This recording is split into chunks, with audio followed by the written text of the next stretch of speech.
So happy Monday, everyone. Welcome to 98.3 FM, The Life. You're listening to Bacon Bits with Master Happiness. And of course, I'm your host, Marty Jalove. I come at you every single Monday night at 7 o'clock to talk about your job, your career, your vision made clear, the skills that you hone for the business that you own, the ups and downs, the smiles and frowns, where you're at and where you're bound. If you miss any of today's episodes, just like any other episode, if you miss it, you can always find the recorded episode on Bacon Bits with Master Happiness anywhere you listen to podcasts. For those of you who are new to the station here or the new to the show, you know that or you don't know that I bring a guest. I try to bring some of the industry best, these special guests. This is my quest. And once a month, oh, wow, Luke, you've been on the show the entire time. That's awesome. A quest for the best. That's and right. It's just Luke. And it's ready just to roll. Luke. Hey. So anyway, what I've got is my two sons here, Luke and Nate. Nate and Luke, the two of you guys, say hello to the world, guys. Hello to the world, guys. Oh, Luke, that's funny every time. Is my microphone on? It is on. Yes, Yeah, we I all can learned hear that. you. Don't It just worry. Sounds weird. In your ears? Oh, All right, the headphones you said were perfect. Yeah. Just so we're Exactly. You on did the say same that, page. right? Yeah. Just a little while ago. Right. All I just trust my microphone. Yeah. There you go. Okay. There you go. Yeah. So you're good. Now you're back on the air there. I just want you to center yourself in that camera, Luke. There you go. You could have moved the camera or yourself. Either one works. All right. So guys, I know you're excited about this. So excited, Marty. Yeah, because today this is part 2 of this 2026. We're going to be going over the greatest leaders, the legends of leadership. Last year we talked about sales legends, and this year we're going to talk about legendary leaders from our past. The best of the best. That's right. So last year we started with Marcus Aurelius. Last month we did Marcus Aurelius. He was awesome. And this month we're jumping to Joan of Arc. All right. Do I hear that fan appeal there? Yes. Joan of Arc. Hooray. Joan. Right. All right. So I'm going to sit this one out and have you two talk about Joan of Arc for an hour. Terrific. You don't mind, right? No, I'm joking. I'm a big Joan of Arc fan. Right. She was nicknamed the Maid of Orleans. Okay. Does that mean anything to you? Does it matter? She was not from New Orleans. No, she was not. She was from Old Orleans. A woman from Orleans. Yeah. I think it would be Orleans. Orleans? I guess I don't know, but it's they have one of those like accent marks over the E, if that helps. Oh, Orleans. Orleans. Yeah, there we go. Anyway, all right. So now let's continue this wave of thought of conversation and lose anyone who wants to anyone who tuned in to say maybe I can learn something. Nah, you're not going to. Intellectual hour. You're not going to learn anything. All right. So I'm going to jump in here and kind of explain the bacon right from the very beginning, and then I want to jump into this a little bit, learn a little bit about Joan of Arc, what you think about her, what do you think about her leadership styles, etc. What can modern leaders learn from her? Okay, so. As you know, the show is called Bacon Bits with Master Happiness. And the reason for that is because everything that bacon touches just becomes a little bit better. And it's not about food. It's about everything that bacon touches. But obviously, we are not talking about the bacon for chewing. Oh, no, Marty. We're talking about the bacon for doing. That is so right. Thank you so much. So we're going to use the acronym B.A.C.O.N. to talk a little bit about Joan of Arc, kind of use it as a loose outline. So the B for Joan of Arc is belief. Have unshakable conviction. So as a leader, that's exactly what you want. If you believe it, you've got to believe it deep down in your heart and soul for your team to follow you and believe it as well. The A is going to be action. It's all about what are we going to do? Let's stop spending so much time in the planning and saying could we, should we, etc. Let's actually go out and do some stuff. So she was fantastic at that. C is courage. Lead from the front. It's not, you're not sitting behind your desk telling your people what to do. You're out there working, showing them that it's possible what you're asking them. O is going to be ownership. Have total accountability. When you say something, you do something, you live with it. You live with your wins as much as you live with your losses. And then N is narrative. Have a very powerful symbolism of who you are as an individual, your company, your commitment, your mission, etc. Have some symbolism there to really drive it home. All right. So with that, what do you guys? I'm going to pick your brains. What's a fun fact of Joan of Arc that you guys would like to share? Anybody there? So we're not exactly sure how, because her name was Jeanne d'Arc. Yeah. That's why we call her Joan of Arc. Yeah. We're not actually sure how she would spell her last name. There were some disagreements in different papers. Okay. And there's even tart on one spelling Tart? of her last name. T-A-R-T? Yeah. Okay. Like the makeup company. Yes. Yeah. That's it. If it's any what she herself called her, she never called herself Jeanne d'Arc. She would often call her Jeanne de Pucelle. Okay. Again, I have no idea how I'm pronouncing that. It sounds good to me. Pucelle meaning maiden, so she called herself Joan the Maiden. Gotcha. Joan of Arc. Yes. R. Right. But I did not do enough research to find out what arc really means. And I know Nate was thinking that Joan of Arc was Noah's wife. Okay. Right. Yeah. Right. Yes. Yes, of course. Right. But alas, she was not. What am I doing here?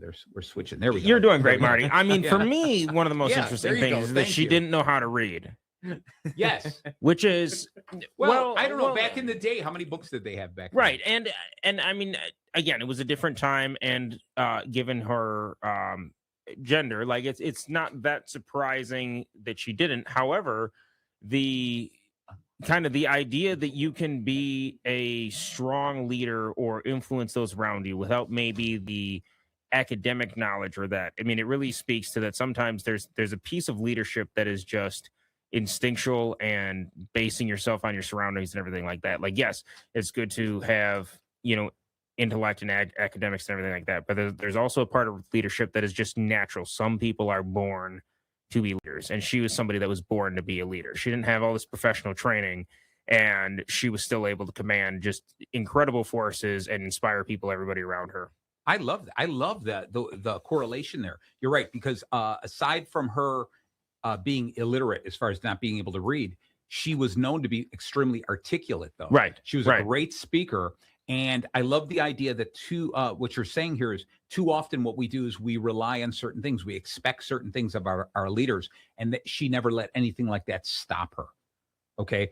So it's an amazing feat here. So I'm going to get into this a little bit in the beginning. So Joan of Arc, when she was a very young girl, I want to say about 14 or so, she was getting these premonitions. She was getting these dreams that the Lord was speaking to her and saying that she had to go do something and tell the king to mount an attack against England, who had invaded France. And this was in the 100-Year War, a war that lasted a generation, more than a generation. And she said, I'm getting these visions that you need me to help you lead this, and we're going to do this. And this is a 14-year-old girl, right? So what ended up happening is when she went to these people saying, hey, I want an audience with the king, they sent her away. They're like, get out of here. This is like, we're not going to send the 14-year-old girl who has a vision to go in front of the king. And it took her, I think it was her third try going to this place to try to get the audience, that the townsfolk, for some reason, was really backing her and saying, wow, this is an amazing girl. She's articulate. She is devoted to this cause. She's fighting for the little guy. She's fighting for France. Why don't we do this? And so she ended up getting the audience with the king, talking with the king, and the king was like, I don't know about this yet. This is nice that you got the audience appeal, but I'm not sure. And so they put her in front of the clergy, and they said, talk to her, kind of interview her, find out a little something about her. And they said, she is this woman. She's pure of heart. We love everything about her. Like, we're ready to back her as well. Right. And the king said, I still have war strategists. We're going to come together and create a way to fight England, right? It's not like she came up with the strategy herself and everything. They said, but we are going to mount this attack with you being a symbol to say, that someone that appears so frail, a young child, a young female from France is willing to fight and wanting to push you out. We want you to be like our poster child. Okay. And so they did this, and she succeeded in it, which was amazing. Absolutely amazing. So Luke, it looks like you were about to say something. I was just amazed. Yeah. Joan of Arc, she was just a very charismatic figure. I'm trying to think of who would even be the closest, modern parallel to her. Maybe Thunberg, I guess. I guess you could put her in that same realm, but I think it's difficult right nowadays because there's so much social media, so many people will be attacking her for her against her. But I would agree with you. That's probably the closest we've got. Who did you say, Lou? Greta Thunberg. That was I think that's the closest, the kid. Yeah, that one's steeped in controversy. Yeah, exactly. Yeah. Why you got one in opinions. you got one in your head there, Nate? Who you pick? I mean, I think Taylor Swift. Oh yeah, you know what? There you go. I mean, because just really quickly, just like she was at the Super Bowl on yesterday, and people were booing her. Yeah. What are we doing? Right. Right. Everybody relax. She is just a singer. Right. She's just a singer. And I get that some people didn't agree with her involvement or whatever, but she's somebody, she's a celebrity who's trying to use their position to kind of push for different things, but it's usually positive things. And so to just sit there and boo, what are we doing? Come on, America, exactly. Get it together. Right. I'm agreeing with you on that. That's a little bit too much. But the question is is her political stance that strong?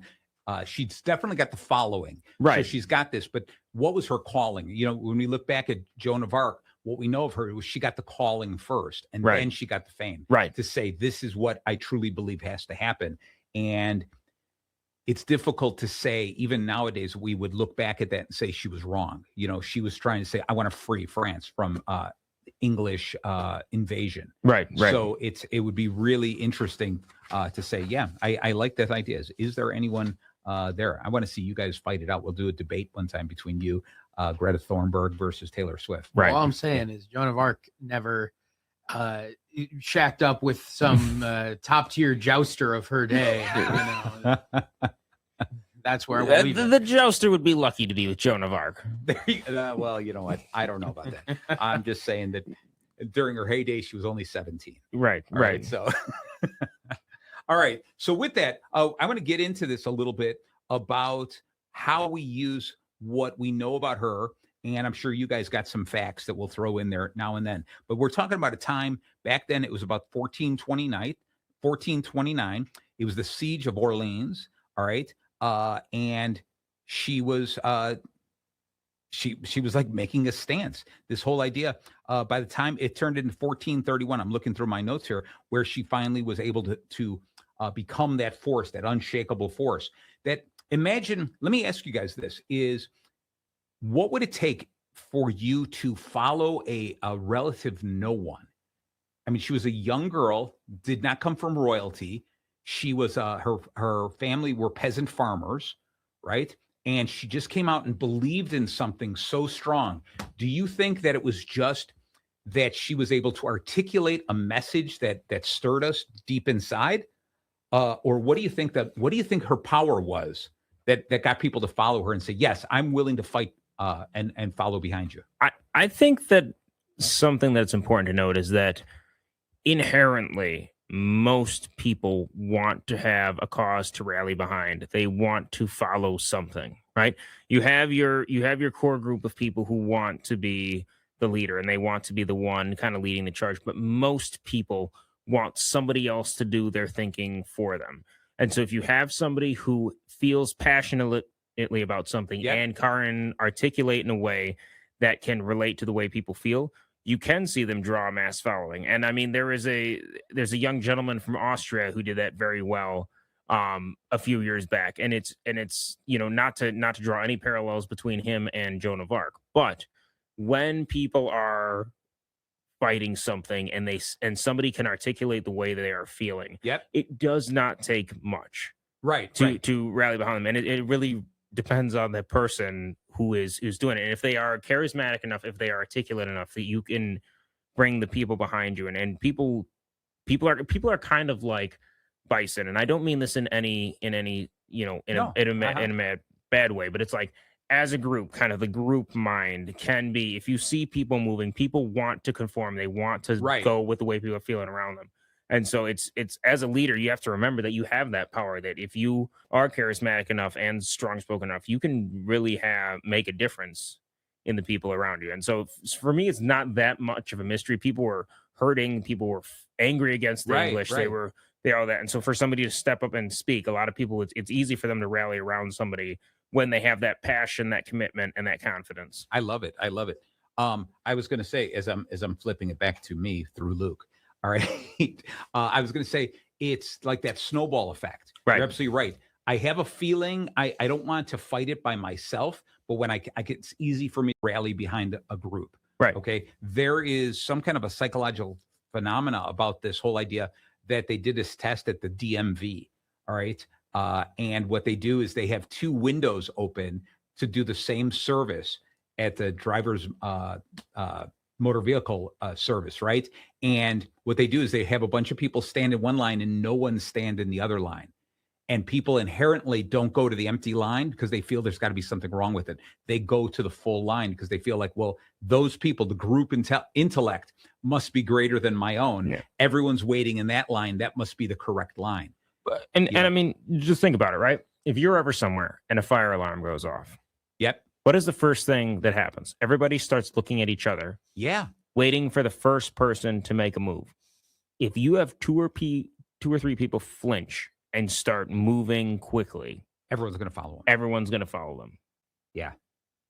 And so it's that same mindset. So it's as leaders, we have to understand that. So, Luke, what's your feelings on that? What's your take on that? The group mindset. Well, I mean, it's just the fact that like I'm reminded of the phrase the early bird gets the worm, Yep. the second mouse gets the cheese. Yeah. Where it's like Yeah. We're not saying that the group mindset is always right. no, but It's my just- point is I'm actually, if anything, saying I'm pro group mindset with Yeah. that phrase because of course people are going to be a little you're always hesitant when you're faced with a choice. But when one person is able to make that movement, then it just immediately alleviates the group's fear because it's like, well, okay, if that's a mistake, I can say, you sort of subconsciously say, this is this person's mistake. I was Right. just roused into following them. Gotcha. So, but that's enormously important to have that power to be like, I'm going to make this choice, and Right. influence these other Right. Now, as far as we talk about this group think mentality, there is also a great theory that I've put to test and it works almost all the time. And that is you've gone to these places where they say, guess how many pieces of candy are in the jar, right? You've seen that, Nate, right? Yeah. Where they show that, guess how many, whatever it is. And so rather than try to take an educated guess yourself, because you're just, you have no way of knowing for sure unless you count them. What you do is become the last one to guess, take everyone's guess, everyone who's guessed on it all, add it together and come up with the average guess. And what ends up happening is the group mentality, the average guess is usually the closest to the actual number. Okay. The only way you lose is if somebody takes a lucky guess or they know something. But even the obscure numbers, you got a jar and everyone's guessing 200, 205, 207, 250. And then you got one guy going 3 and another guy going 1,000. All right. You include those in as well. And it still averages out to the right number. Okay, so there is some real strength to that group mentality. All right. So with that, let's get into the bacon of this, and let's see if we can get through one of the letters before the bottom of the hour here. All right. So when we talk about Joan of Arc and her leadership skills, B is going to be the belief, that unshakable conviction. This idea of she believed in something so well, like she didn't just say, I believe this. She goes, I know this to be true. She felt it down deep inside. And when we've all run into leaders who have felt so strong about something that you're like, you know what? There's so much of this positive energy. Maybe, you can't go wrong, right? I'm going to follow you because like you were just saying, Luke, sometimes it's easier. I'm not sure where to go, but this guy is so sure of himself. He knows or she knows exactly what she's talking about. I want to follow them. I want to go in that direction. All right. And I think that's that whole idea of once you believe it, you've got to believe it wholeheartedly. If you second guess yourself, you back it off a little bit and say, I'm not exactly sure, then you can't get the people to follow you. Right. All right. Because they're going to go, well, you don't know where you're going to go. So why am I going to follow you? Why don't we do this other direction instead? Right. Well, I mean, that's jumping a little head into the bacon, but it's that ownership piece. Yep. Right. Yep. You got to own it. Like when people follow you, they have to know that you are bought in pound for pound. And if for whatever reason, even if you as a leader have maybe your doubts in the direction you're going or something like that, you can never show that. You have to show that you are 100% bought into whatever idea you are pushing. Right. And really sell it. And that's how you get people to follow you. Because the minute they sense wavering or anything like that, you lose credibility. They want to know that you are in it to win it. I gotcha. So along with that, I'm going to get into these couple of terms, visualization, manifestation, and a vision board.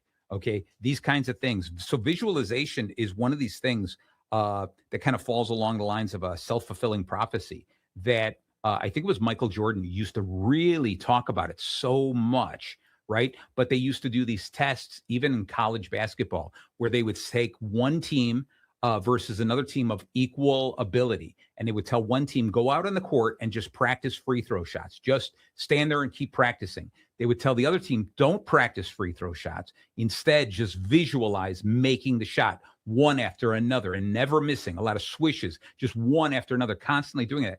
And then when they finally met for the match, a free throw competition, the ones who visualized did better. Okay. Because, and I think when you think about it, they were already good basketball players, right? So they knew what it took to make a free throw. Now they just visualized making it and never missing it. Whereas the team that practiced were not making 100%. They were missing it. And so their mind was like, I'm going to make some, I'm going to miss some, I'm going to make some and miss some. Whereas the visualizers only were winning. Okay. And so there's a strong thing about visualization and how the more you concentrate it and how you see it happening in front of you, you end up going into the zone or the flow, right? And things just happen automatically and it works for you. Okay. The same goes with manifestation, where you say, I am going to view this as this is actually happening. Like, and this is what Joan of Arc said, was she did not believe that they might be able to push the English out. She said, we will push the English out, and this is what we have to do. There was a part where she even said that the night before, she goes, tomorrow during the fight, I will be wounded. I'll get shot. And she was shot with a crossbow. I think she was shot 2 times. Yeah. And all she did, she got off the horse, pulled the arrow out of her leg, got back on the horse and continued to fight, and I'm sitting there going, as strong of a leader as I think I'm going to be, you can shoot me with an arrow in the leg. I'm going to have somebody else pull it out, and then I'm down for the count. I'm going to take the night off. Okay. But anyway, so she manifested it. She said, I'm going to win this. This is going to work. And today, nowadays, we do a lot of these vision board things. Okay. Have either of you either done a vision board or thought about doing a vision board or know somebody who's done a vision board? I actually did do a vision board once. I had a part, this was back in high school, so it's a while back, but I had a part in a play. Yeah. And I wanted to get an idea of how to embody this character who was sort of a creature. Okay. More than anything. So I just went about assembling a specific kind of character. I wanted to see like your Gollum or your okay. Yeah. Figures like that, who I just to have a manifestation of like, this is who I'm going for. How do I put my own spin on that? And what it did is it really helps because I was able to be like, okay, what commonalities do these have? Like what can I bring out that I see present on this board? I like that. I like that a lot. One of the things that I teach people in marketing, when you're creating a marketing campaign and you identify your clients, you do an avatar worksheet where I tell people, actually draw your client, or clip them out of a magazine or something. See a visual of your client. Sure, you work on the demographics and the psychographics. You work on all the kinds of things about what's my ideal client, but then also give yourself an image of the client so that every time you see them, you're like, that's the person I'm selling to. That's the woman I'm selling to. That's the man I'm selling to. Joan of Arc's case, if she carried that, these are the English. These are the people wearing these uniforms. These are the people who don't belong here. She wanted to be able to see that. Okay. And that's what's so important about a vision board is it taps into a deeper part of our psyche. It makes us say, all right, now I can actually see what that person looks like. And then when I do see them, it makes it so much easier for, my dreams, my ideas to come true. Okay. So this is for her, winning the war, very important. But for us as business people, it's just as important to do this whole type of thing of manifestation. I'm going to go and do a sales call. I am going to close the sale. I can see myself closing the sale. And as soon as I start doubting myself, I have to step back and go, ooh, stop thinking that way. Think, I'm going to close it. I'm going to close it. What's the objection? What's the thing that's stopping me? Let's get that taken care of. And let's just do this. As a leader, I've got to teach my people to do the same thing. Visualize the win, visualize hitting the sales target number, visualize delivering the product in time, visualize whatever. and manifest it. Say it's going to happen tonight. When I go to bed, I will celebrate a successful evening. Okay. So with that, Nate, anything on closing on this, believing, the unshakable conviction, the idea here of manifestation, visualization, anything? No, I think manifestation is an important thing. I think it all comes down to that perception. You've seen the studies that they've done where, people going into an interview and they tell them that they're going to be discriminated against for whatever reason. Yes. And it's like, you're going to see what you want to see. And my wife, your beautiful daughter, I think is annoyed with me by now because we're currently bidding on some freight going in and out of Chicagoland, and we've got a competitor who hauls that freight right now. And every time we go to Chicago and back, I point at one of their trucks and I go, "This will be us next year. Nice. That'll be us pulling those trailers next year, right?" Nice. She's probably tired of hearing it, but for me, it's that mindset, right? Like, we will win this, and we will do that, and we will push. And so I think manifestation is an amazing thing, and it's all about mindset. You tell yourself you're going to have a good day, you're going to have a good day because you're setting it out and you're setting that tone. And it's the same thing with anything. You tell yourself you're going to succeed, you will succeed. Yeah, I like that. And some of the things I've talked with people about that, and they go, it's never going to work, but I'll do it. And I'm like, no. You don't go in with that attitude of saying it's never going to work, because that's what you're repeating to yourself. It's never going to work. And if that's the self-fulfilling prophecy. See, it didn't work. I knew it wasn't going to work. Right. So you got exactly what you were hoping for. Right. And so we've got to learn that. We've got to set those goals, those targets, and say, this is going to happen. It's gonna make it happen. So right before we close for this, I just wanted to introduce to you guys, this was the very first copy of this. This is the new book, Manage Monkeys, Lead Lions, the brand new book, available, of course, on Amazon. All right. And I wish I had more copies, because I would give them to you. I know Luke wants 2 or 3 copies of this. All right. But the beauty of this book, this book I'm extremely proud of. I'm very happy, excited about this book, is as you go through here, what you're doing is you're analyzing your employees or your team members and breaking them down, first off, into 4 different categories. And then within each category, breaking them down into 4 different pieces. And I'm using animals. So obviously we're going to manage monkeys sometimes, but we're going to try to turn those monkeys into lions. So this is a great book. It shows you the questions to ask to find out exactly where they are, and teaches you how to inspire your team to motivate themselves. So it's a very great book. And so who knows, by the end of the year, we might actually quote something out of this book. I like it. I'll tell you what page it's on when we do. Yeah. All right. Nice. I knew I could count on you. That's right. It is at the bottom of the hour right now. We're going to take a little momentary break. And when we come back, we're going to do the, all of you guys are aching for the rest of the bacon, right? And that's the aching for bacon. That's it. We're going to come back with the A, the C, the O, and the N.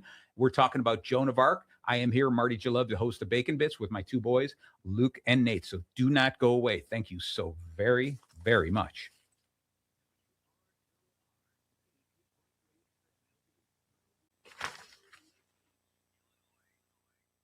And we are back. Thank you so very much for staying tuned in to 98.3 FM, The Life. You're listening to Bacon Bits with Master Happiness. I'm your host, Marty Jalove.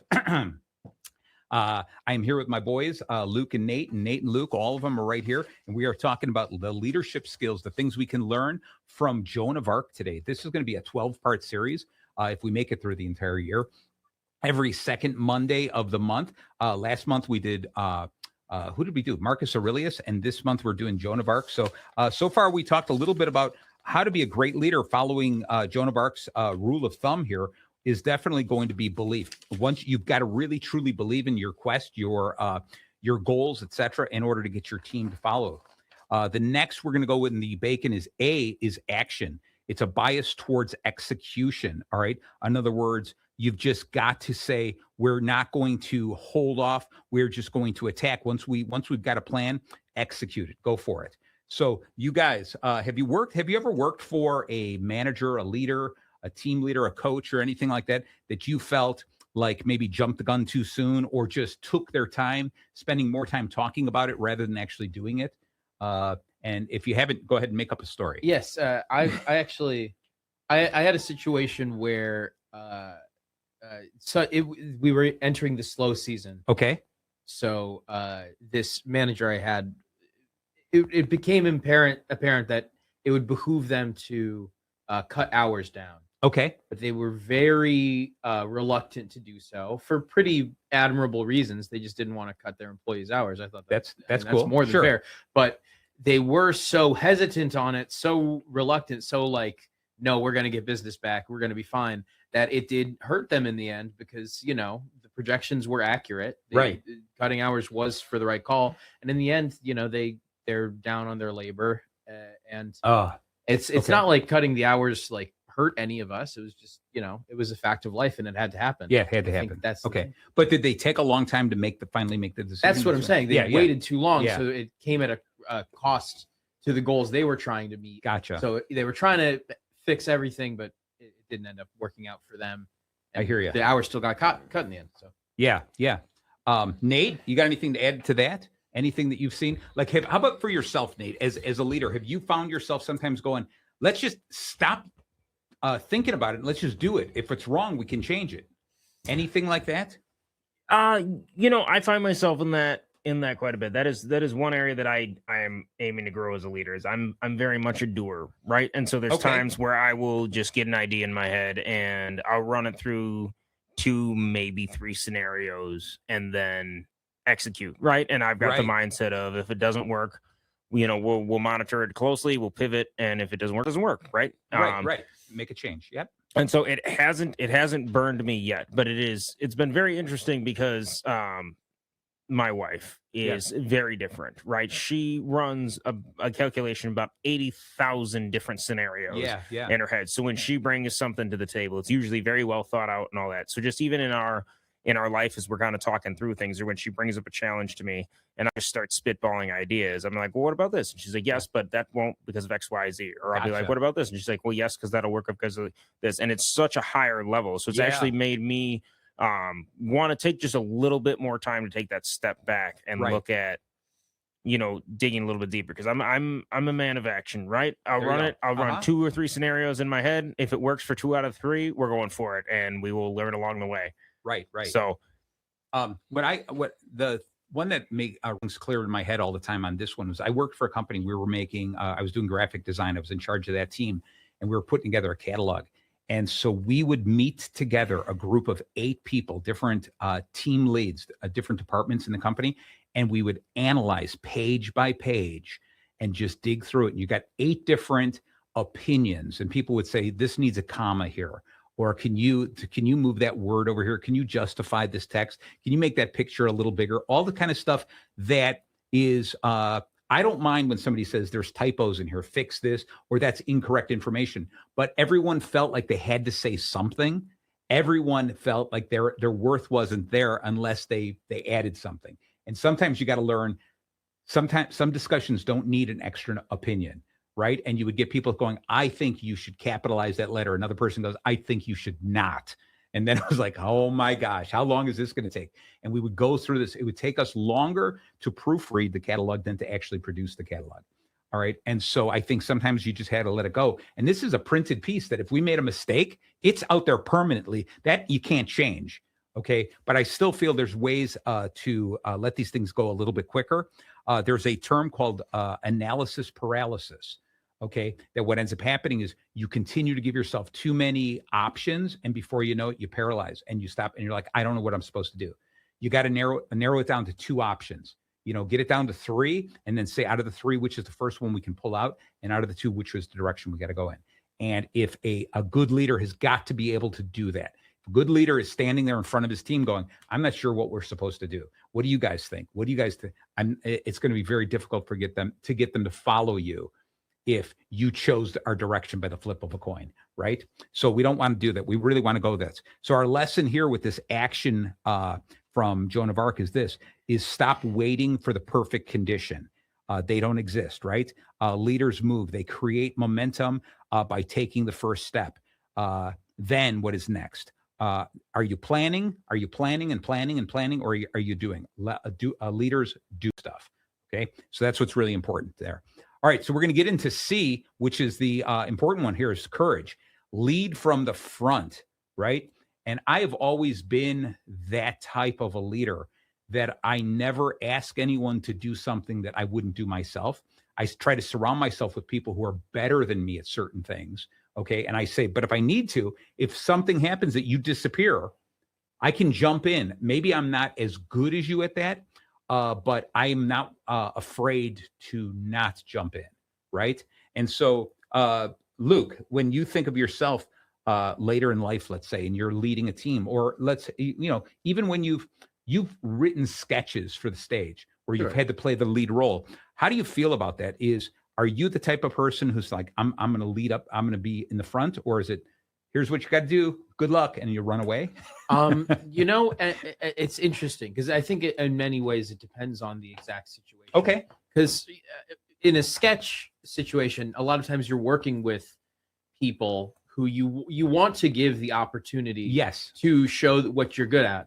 But if it's a heavily written sketch, you do want to be able to cut in and be like, all right, you're doing great here, but you're not doing exactly what I want you to do. Could you do this instead? Right. And it's all about like, and that includes, putting yourself on the line. That is why I like to do a lot of my own sketch work. It's because I like to make the thing I love about art more than anything else is the collaborative aspect. So yep. I feel like it's pivotal that you put yourself in the mix like that. Then that's how you feel like you're one of the people involved. You're not just behind. Gotcha. What about you, Nate? Anything like that? You have the courage? Are you the kind of the guy who is going to lead up in the front, or you're following behind the group? I lead from the front. That's just what it's been. Growing up, I did not have a lot of friends. I actually faced a lot of rejection. And so I found out that if you became the leader, then you could people would have to follow you. So I think a lot of who I am, the charismatic person that I am, and just like me from leadership. I mean, I know 9 years old, I was president of the 4-H club. I was in Civil Air Patrol and immediately pushed my way to be, lieutenant commander. I mean, just everything I've done, every job that I've had, I've immediately gravitated towards a leadership role. And it's kind of hand in hand. It's one, wanting that sense of belonging and realizing that I was always be kind of an outcast unless I could make myself the leader. But then two, I'm a very stubborn person. I don't like to being told what to do. And so I would rather be the one telling people what to do. And so I think it's that, but I believe in leading from the front, and I believe in, the idea of total ownership. And it's the conversation that I have with my supervisors nowadays is like, if they are failing, it's because I failed them as a leader, and just building that team and, being the best kind of boat captain that I can be in and bringing everybody along with me. Loving it. Hey, Luke, I'm going to pass it over to you. You got any quotes, any ideas, any thoughts on Joan of Arc? Tell us a little trivia. This is about Joan of Arc. It's not just about leadership. Well, the bob haircut. Yeah. Tell me about bob, why. Yeah. Yeah. Uh-huh. Well, one of the main reasons. Yeah, I know the bob haircut. Look that's what I'm sporting. Yes. Well, one of the many reasons that the bob became such a fashionable haircut. Yeah. Because many French girls were fashioning themselves after the Joan of Arc. Okay. She wore a bob. Now, do you know anything about this? Did she wear the bob initially because, for some reason that made the statement? Because I always wonder, does that made the statement? Was long hair in her way as she was riding a horse? Was it? I know that she was imprisoned afterwards, and she was thrown into regular prison. So she was in a prison with men. So she had to dress like a man and have her hair cut short in prison. But she was also in the war with short hair. So you have any idea what came first, the war or the hair? I believe the egg. Yeah, the egg came first. Right? I'm sure it was any number of those things. I did look into it in that we don't really know. She never wrote down in such plain words why exactly she cross-dressed, because it wasn't just in prison that she did that. It was in other venues. And there are, all kinds of reasons she might have. So it's impossible to tell. It definitely could not have been easier on the battlefield to have long hair. Yeah. Not to mention you got to take care of it. You're how are you going to brush it? It's going to knot up. Right. Absolutely. I used to have hair. It's just the logical conclusion, I think. Okay. All right. So it's this courage, again, from leading in the front. This is what we're getting into is I want us to really think about this. The lesson here is you cannot lead from the safety of your office. You have to be willing to take the hits. When the projects fail, you take the blame. When crunch time comes, you are the last one to leave, right? You've got to be the last one. You got to lock up the doors here. Courage isn't absence of fear. It's moving forward while the arrows are still in your shoulder. Wow. When you think about this, though, I got back into this whole idea of Joan of Arc being shot with arrows 2 times. And her deal was, I can't stop. I've got to keep going. I'm going to pull these arrows out and just get back on it. Now, there was something I had read about, because she was a peasant farmer girl, when they said, okay, we're going to send you out there. Here, you got to ride one of these war horses, which is a different type of horse. So she had to learn how to ride a horse differently. And this idea, we'll get into this, and she carried a banner instead of a sword. So she was really, it was something very different, but her conviction to do it. And I think about this, there were times as a leader, I had to step in and do something that I wasn't comfortable with. This was like outside of my realm, but I had to prove to my team, I'm willing to do this. I'm willing to get my hands dirty. I'm willing to make mistakes so that I'm showing you my vulnerability so that you can feel like, all right, I can pick this up. I remember doing this one Christmas time when we were rushing to get all this product out, and I stopped, went out in the assembly line, and I was like, what do you need me to do? I'll do anything. You need me to empty garbage cans, whatever it is. Let me help you. And they were like, here, you sit here, start doing this. And I remember the guy kept coming over going, okay, you are so slow at this. Go away. Get out of here. I'm like, what else do you need me to do? All right, stay with this. And I went to go answer a phone call. I came back and he's redoing all the product that I did, because he didn't want to hurt my feelings. I'm like, all right, I'm not going to do that. Let me do something else, right? But it's important to show your team, I'm willing to do whatever it takes to get the job done. And I'm also willing to admit you may be better than me at this particular thing. What I have to do is, as a leader, I truly believe I have to be able to say, I'm going to inspire you guys, and I'm going to inspire you to be able to motivate yourself. I'm going to show you the goals. I'm going to empathize with you. I'm going to give you all the tools you need to succeed, and I'm going to be there. I'm going to be right there with you. Yep. Okay. And I think that those are the important things for you. I really like that idea of being the first one in and the last one out. Right. Yep. And you don't have to do it. You don't have to do it always. Like, as a leader, you have your commitments, you have your family, everything like that. And you have your team and your staffing in place. But when it is a time where perhaps your team is up against a struggle or something, I've noticed that if the leader cuts out early, right, and is like, let's pick this up via email or text message after the fact, it seems like that all of a sudden a weight is lifted and the sense of urgency to solve the problem kind of disappears almost. They're just like, oh, okay, well, we're all going to go home and we'll kind of figure it out and chat about it, as opposed to just kind of digging deep and making sure that it is taken care of. And so that's something that I've strongly embodied just with me and my team. I try to be the first one in the office, and I make sure that unless there's some extenuating circumstances, like I got to visit a customer or something, that I'm the last one out. And what I've seen is my team will step up and they will leave. And they will, I don't have to say, hey, can we stick around until this is solved? They just understand that is the expectation. And so it's a cool thing to see, but it's something that might be lost on some leaders, that they're just like, well, my team will handle it. But I know, beyond a shadow of a doubt that my team will take care of stuff. And so even if there's a time where I'm not there, they understand that the expectation is you stay there, you dig deep, you solve the problem, and everybody goes home and wins together. I love it. And that leads us right to our next step that we're talking about is O for ownership. So far we talked about B is the belief, A is the action, C is the courage, and O is ownership. And it's the moment a leader stops owning the goal, the fail, the moment the leader points fingers and goes, it wasn't me, it was that person, you lose all credibility. Okay, because once you do it, no matter how strong of a leader you are throughout the entire process, no matter how far you push and you go, I got your back, and look at me, I'm getting my hands dirty. The moment your team sees you point fingers at someone else and go, it was his fault, you lose all credibility, and that team doesn't want to follow you anymore. It's such a fragile relationship, because they're sitting here going, I have faith in you, I put my trust in you. Please don't let me down. And as soon as you show, I'm going to let you down, you screwed up. So I'm a big believer in, I'm going to cheer on my team in public, and I'm going to critique them in private. I've got to talk to them quietly and say, hey, look, you made a mistake here. Let's use this as a learning, a chance to learn something, and let's move forward. What could we have done better, as opposed to ripping them apart, especially in front of other people? Okay, so that owning something. Have you ever positioned, you guys, either one of you, ever been in a position where you felt like your theoretical leader kind of threw you under the bus? And again, you never have to mention any companies you're working for, but a situation. I had a situation in the past. I will say this was not exactly a leader. Okay. But it was a peer. Okay. At this setting. And it was right when he was getting in a lot of trouble with the leadership. Okay. And it was the situation where, we have a 3-strike system at this job. Yeah. And he had just gotten 2 of these strikes. Yeah.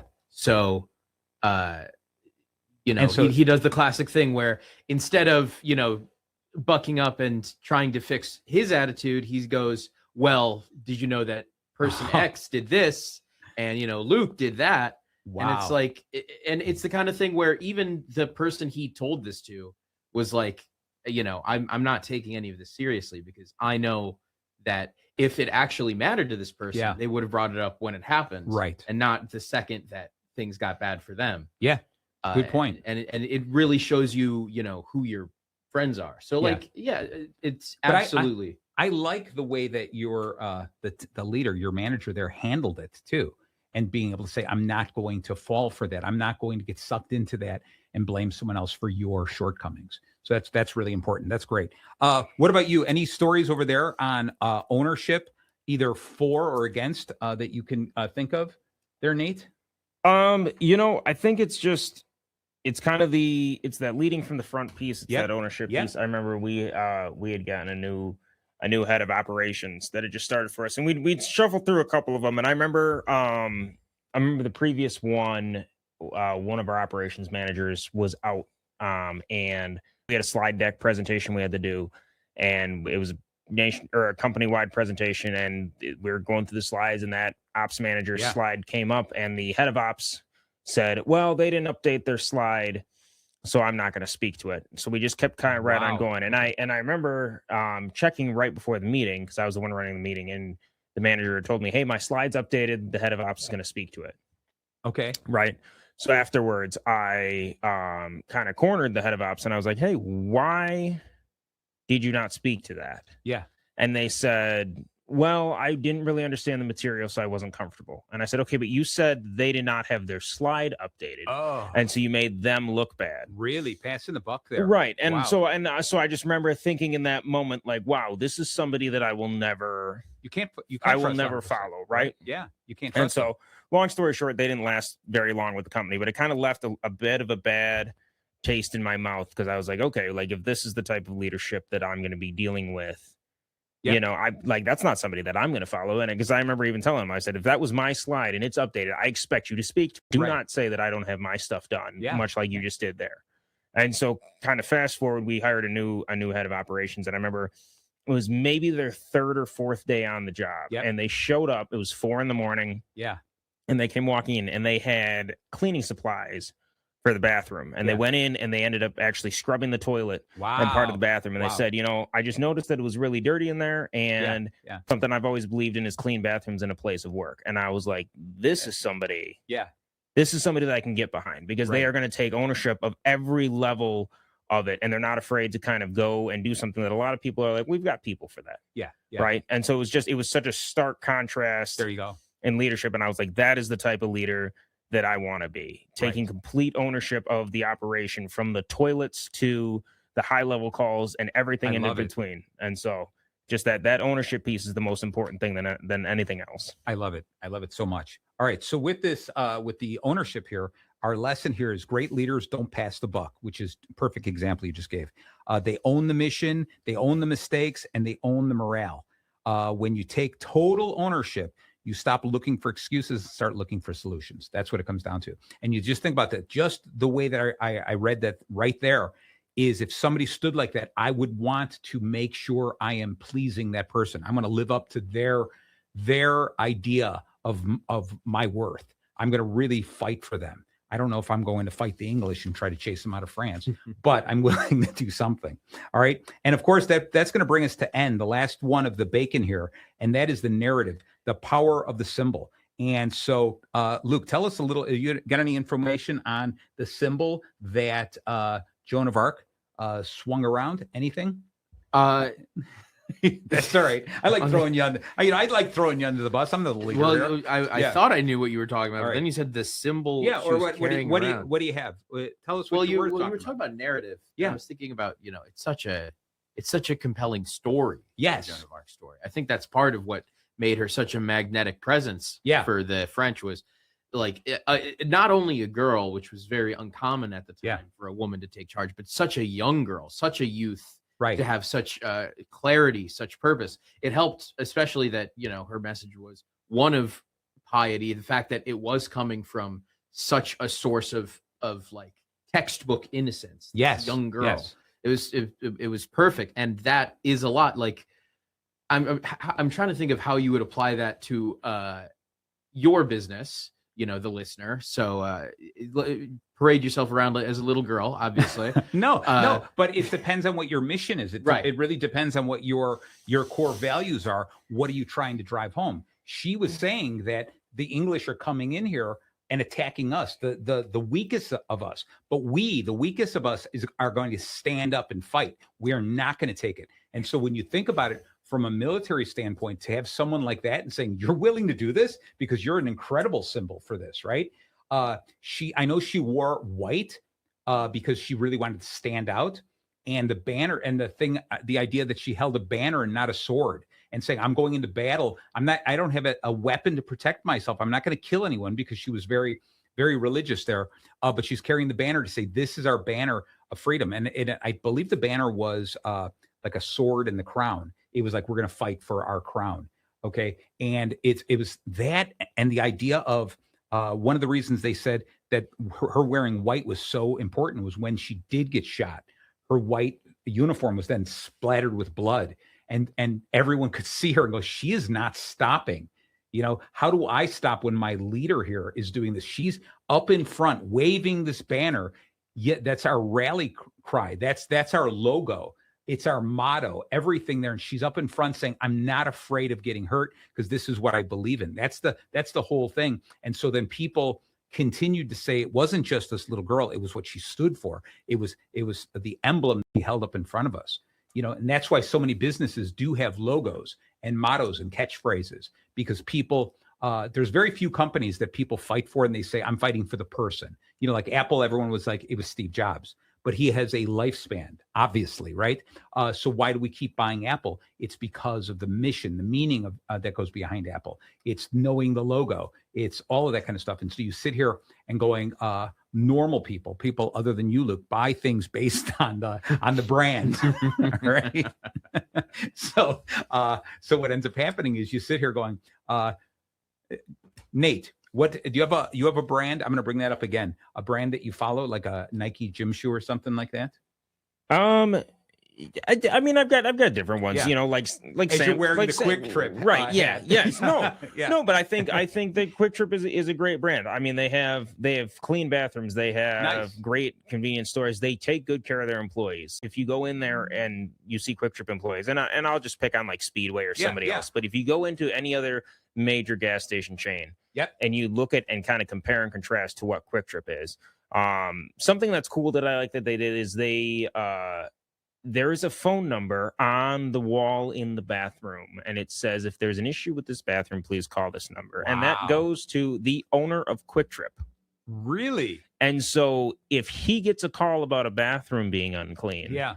it is a problem. Yes, And so yes. it's that ownership piece of like, he's going to be the one taking the call. So that every single employee knows to make sure that bathroom is spotless. But something as simple as clean bathrooms in a gas station. I mean, that's the number one stereotype. It's just the disgusting bathroom. Just everything that Quick Trip does, in the sense of they have their own dairy, they have their own farms, the fresh chicken that you get, the milk, it is literally coming from their farms and their plants. And so it's something. And I mean, I spent a significant amount of time down in Texas the past couple of weeks, and let me tell you, it's tough. It's tough. They're not having Quick Trips down there. I mean, it's what is the name of the massive the Buc-ee's. gas? Buc-ee's. Yeah, That's the one, and that was their goal. Buc-ee's was the guy said, I want the cleanest bathrooms. Yeah. Because that's what people are expecting. Yeah, but they cheated. They banned truck drivers, and Quick Trip instead welcomes truck drivers. So I've got beef. Yeah. I've got beef with Buc-ee's Right. for that being in Okay. transportation. Yeah. You know, let my people in. All right. You There know, you go. I'm like All right. Moses. Quick Trip welcomes us, and they have clean All right. bathrooms. We're pro So Quick Trip. we All are right, pro fine. Quick Trip. The here. one thing Wisconsin has Yeah. on us is that you guys got Quick Trip. Yeah. Which is so much better than every. Yeah, you guys have Quick Trips with a Q, and I don't even want it. I don't even Ugh. get that away from me. And you know what? I Yeah. don't blame you. Yeah. There's nothing like that Quick Trip sushi, right? Middle of the night. It's, you know what? It's not bad. I tell you what, they've got fresh meat. They've got, I mean, Oh. they do it all there. I'm All with him, Dad. Yeah. You're thinking of every other gas I station. know. Yeah. Yeah. Quick Trip is I'm not different. eating Yeah. sushi at a gas station. Sorry. All right. So, and any of you guys, I want to flip back and forth. Any of you guys, as we're running out, we're at the last 2 minutes. Any other quotes? Any chunks of knowledge about Joan of Arc? Mark Twain loved her. Did he? Yes. The famous American author wrote a book about her and considered it his best work. What was the name of the book? The Adventures of Tom Sawyer. Nice. The same haircut. Right. Yeah, Yeah. I similar. like that. Right. It was probably a little yeah, all Personal right. recollections of Joan of Arc. It's one of those two. It's one or the other. Well, wow. Personal recollections. Nice. Personal recollection. Yeah. All right. right? Yeah. That's All right. No, I just think so he's got to have read about her. He didn't know her. Yes. Yeah, I think exactly. I think it's a fiction novel. Gotcha. What about you there, Nate? Any wise words about Joan of Arc? I just kind of just recapping what we said, Okay. though. I mean, the biggest thing is it's not about titles or age or experience. I mean, it is about belief and courage, ownership. Yep. I mean, you know, and we have to remember that in our lives. In our own way, we are a leader of some form or another. It could be a leader of our family. It could be a leader of our friend group. It could be just a leader of our department at work or whatever it is. And so it's important to, manifest, have clear direction, and really just hold true to what you feel is right and executing Love on it. it. Yeah, I love it a lot. All right, man, this is the end of this show. It's the top of the hour. Thank you so very much, both of you guys. Luke, Nate, thank you so very much. Any great leader you want to do next month? I'm gonna throw it out to you. Anyone pop in your head? Ooh, what about Shaka Zulu? Shaka Zulu? I've always All right. wanted to look into him. All right, Nate, you got any suggestions? Otherwise, it looks like February is going to or March is going to be Shaka Zulu. Shaka Zulu, and my job will be to know how to spell that by the time the show starts. That's right. So again, thank you guys so much. Next month will be fun. We're going to dig into Shaka Zulu, see if we can come up with an hour worth of Immediately regretting it. going okay. And now back to Joan of Arc. All right. I want to thank you guys so very much for coming out here. Thank you guys so much for paying attention and listening. If you missed any of today's episode, tune in to Bacon Bits with Master Happiness anywhere you listen to podcasts. Ta-ta. See you next week. Thank you.